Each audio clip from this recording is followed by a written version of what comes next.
Captain TV நேயர்களுக்கு பத்மா மாமியின் அன்பு வணக்கங்கள். மீண்டும் உங்கள் அனைவரையும் பாட்டி வைத்தியத்தில் சந்திப்பதில் மிக்க மகிழ்ச்சி. இப்போ பனிக்காலம் முடியறது அப்படின்னா கூட நிறைய பேருக்கு இந்த பனி காலத்தினால வந்த சளி போகாம அப்படியே தொண்டையில மார்ல எல்லாத்திலையும் கட்டிண்டு கொய்ங்க சத்தம் கேட்கும். இரும்ப முடியாம அவஸ்தைப்படுவாங்க. இருமினாலே இங்கெல்லாம் வலிக்கிற மாதிரி இருக்கும். ஏன்னா அவ்வளோ சளி அவளை அழுத்தும். அந்த மாதிரி அதை தொண்டையெல்லாம் கரகரகரன்னு இருக்கும். பேசுறதுக்குள்ளேயே அந்த சளி மேலே வந்து அவளை டிஸ்டர்ப் பண்ணிகிட்டே இருக்கும். இந்த மாதிரிலாம் இருக்கும். சாப்பிட முடியாது, அதனால பசியே இருக்காது. இப்படிலாம் இருந்தால் எப்படி நம்ம ஹெல்த்தியாக இருக்க முடியாது. அதனால் முதல்ல இந்த சளியை எடுத்துடணும். அந்த சளியை எடுக்கிறது எப்படி? கையை விட்டு எடுக்க முடியாது. அப்படி கூட சில பேர் பண்ணுவாங்க. கையை விட்டு வாந்தி பண்ணுற மாதிரி பண்ணி அது அத்தனையும் வெளியில் வரும். நிறைய சளி இருக்கிறவாளுக்கு. அப்படி நிறைய சளி இருக்கிறவா அப்படி எடுத்தால் கூட மீதி மிஞ்சி அது உள்ளதான் இருக்கும். ஏன்னா அது கட்டியாக தயிர் தோயிற மாதிரி தோஞ்சு போயிருக்கும். அதனால் அவ்வளோ ஈஸியாலாம் அது ரிலீஸ் ஆகி வெளியில் வராது. இப்போ நான் சொல்ல போகிறேன், இந்த மருந்து நீங்கள் செஞ்சு சாப்பிட்டேன்னா அவ்வளோ ஈஸியாக ரிலீஸ் ஆகி ஒரு 3-4 நாளுக்குள்ள உங்களை சளியெல்லாம் போய் இந்த மார்புக்கிட்டெல்லாம் அப்படியே நெஞ்சு அழுத்துற மாதிரி இருக்கும். தொண்டையெல்லாம் வலிக்கும். அந்த நெஞ்சு அழுத்தம்லாம் இருக்குது பார்த்தீங்களா, அதெல்லாம் இந்த சளினால தான். அது அத்தனையும் ரிலீஸ் ஆகி அதெல்லாம் வெளியில் வந்த பிறகு உங்களுக்கே தெரியும் எவ்வளோ ரிலீஸ் ஆகி நல்லா இருக்கும், ஆரோக்கியமாக இருக்கும், நிறைய பேசிகிட்டே இருக்கணும் போல இருக்கும். ஏன்னா நீங்கள் ரிலீஃப் ஆகி வந்துட்டே இல்லை, அந்த ஒரு சந்தோஷத்தில் அப்படிலாம் இருக்கும். அந்த அளவுக்கு சளி இதுலேருந்து போயிடும். என்ன செய்யணும்? நம்மக்கிட்ட இருக்கிறது தான், ரொம்ப ஈஸியானது தான். சுக்கு, மிளகு, திப்பிலி, அதோட தனியா, சித்திரத்தை, இவ்வளோதான். இந்த 5ஐயும் சம அளவு எடுத்துக்கோங்க. அதை லேசாக வானிலையில், வெறும் வானிலையில், ஒன்று மண் சட்டியாக இருந்தால் ரொம்ப நல்லது. அப்படி இல்லைனாலும் இரும்பு சட்டியாக இருந்தால் தான் ரொம்ப ரொம்ப நல்லது. இந்த நாட்டு மருந்துக்கள்லாம் நம்ம இரும்பு சட்டி சேர்த்து எது பண்ணினாலுமே நமக்கு அந்த இரும்பு சத்து உடம்புக்கு கிடைக்கும். அதனாலவே அதை சுத்தமாக வச்சுட்டு அந்த இரும்பு சட்டியில் வெறும் வானிலையில், சில பேர்லாம் எண்ணெய் வச்சு பழக்கம் பண்ணதுனால அந்த வானிலையும் கொஞ்சம் எண்ணெய் பிஸ்கோட இருக்கும்.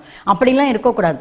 அதை நல்லா தேய்ச்சிட்டு, ஏன்னா அந்த எண்ணெய் இப்போ நம்ம வறுக்க போகிறதுல சேர்ந்துடும். அப்படிலாம் இல்லாமல் இப்போ சாதாரணமாக கூட நம்ம வீட்டில் 2 இழுப்பச்சட்டி வச்சுக்கலாம்.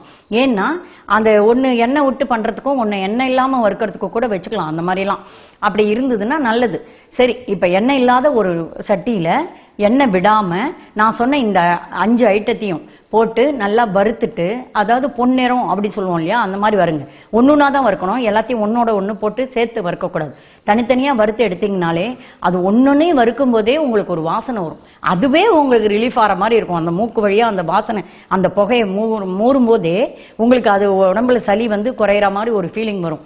அந்த மாதிரி அதை வறுத்துட்டு அதை மிக்சியில் போட்டு ஒரு பொடியாக அரைச்சிட்டுருங்க. அவ்வளோதான். இந்த பொடியை அரைச்சி வச்சுட்டிங்களா, அதுக்கு பிறகு தினம் காலம்பரை நீங்கள் டீ சாப்பிடாதீங்க, காஃபி சாப்பிடாதீங்க. அதுக்கு பதிலாக இந்த 1 டம்ளர் தண்ணியை வச்சுட்டு இதுலேருந்து 1 ஸ்பூன் அதில் போட்டுட்டு அது ஒரு நல்ல 2 கொதி வந்த உடனே இறக்கிட்டு, உங்களுக்கு இஷ்டமாக இருந்தால் பனங்கற்கண்டு போட்டுக்கோங்க. அது போடலைனாலும் பரவாயில்ல, தேன் விட்டுக்கலாம். அதுவும் இல்லைனாலும் பரவாயில்ல, இதுவே போதும். இதை போட்டு வடிகட்டி அதை ஒரு 2 கொதி வந்த பிறகு அதை வடிகட்டிட்டு அந்த இதை சூடாக உங்களுக்கு எவ்வளோ இஷ்டமாக அந்த சூடை சாப்பிட முடியுமோ அந்த சூட்டுக்கு அதை வச்சு மெதுவாக ரசித்து ருசித்து மெதுவாக சாப்பிடுங்க. தொண்டை வழியாக அப்படியே இறங்கட்டும். அந்த சூட்டோடு அந்த 1 டம்ளர் தண்ணியை குடிச்சிட்டு வந்தீங்கன்னா அதே மாதிரி காலம்பரை குடித்த மாதிரியே நைட்டு படுக்க போகிறதுக்கு முன்னாலேயும் இதே மாதிரி நல்லா சாப்பிட்டுட்டு எல்லாம் பண்ணிவிட்டு வாயெல்லாம் கொப்பளிச்சிட்ட பிறகு இதை சாப்பிடுங்க.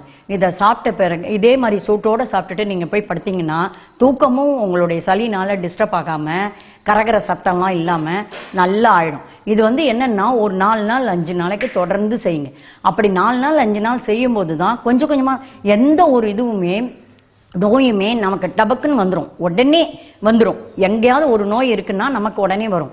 ஆனால் அது போகணும்னா விருந்தும் மருந்தும் 3 நாளுங்கிற மாதிரி இதுவும் 3 நாள் 4 நாள் 5 நாள் இருந்துட்டு தான் நம்மக்கிட்ட போகும், மருந்து சாப்பிட ஆரம்பித்த பிறகு.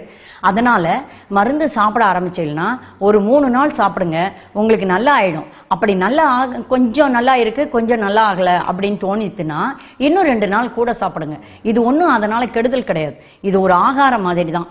அதனால் ஒரு டீ சாப்பிட்ற மாதிரி தான். உங்களுக்கு ஆக்சுவலாக இதை நீங்கள் சாப்பிட ஆரம்பித்தா டீ காஃபி சாப்பிட்றதே நிறுத்திடுவீங்க. ஏன்னா அவ்வளோ டேஸ்ட்டாக இவ்வளோ நல்லாயிருக்கும். இதில் வேணும்னா இந்த இப்போ உடம்புக்காக நீங்கள் இதை சாப்பிடும்போது ப்ளைனாக சாப்பிட சொல்லியிருக்கேன். ஆனால் போக போக நீங்கள் ரெகுலராகவே சாப்பிடணும்னு ஆசைப்பட்டீங்கன்னா கொஞ்சம் பாலை கூட சேர்த்துட்டு சாப்பிடலாம். இவ்வளோ தான். இதை செஞ்சு நல்ல அந்த கட்டு சளி அப்படிங்கிறதுலேருந்து ரிலீஸ் ஆகி சுகமான இன்பமான சந்தோஷமான வாழ்க்கையை வாழுங்க. கண்டிப்பா இதை செய்வீங்கன்னு நம்புறேன். மீண்டும் உங்கள் அனைவரையும் வேறொரு மருத்துவ குறிப்புடன் பாட்டி வைத்தியத்தில் சந்திக்கிறேன். நன்றி, வணக்கம். பாதாம் பாதாம் முந்திரி இதெல்லாம் மிக்ஸ் பண்ணி வச்சிருக்கிற ஒரு பவுடர். ஒன் மோர் சொல்லிருங்க. பாதாம் முந்திரி கேஷ்யூ அதெல்லாம் சாரி சார் சொல்லமா? மாரியம்மா மாரியம்மா. ஓகே, இதுதான் வந்து நம்ம ரெடி பண்ணி வச்சிருக்கிற ரசமலாய்க்கு ரசமலாய்க்கு தேவையான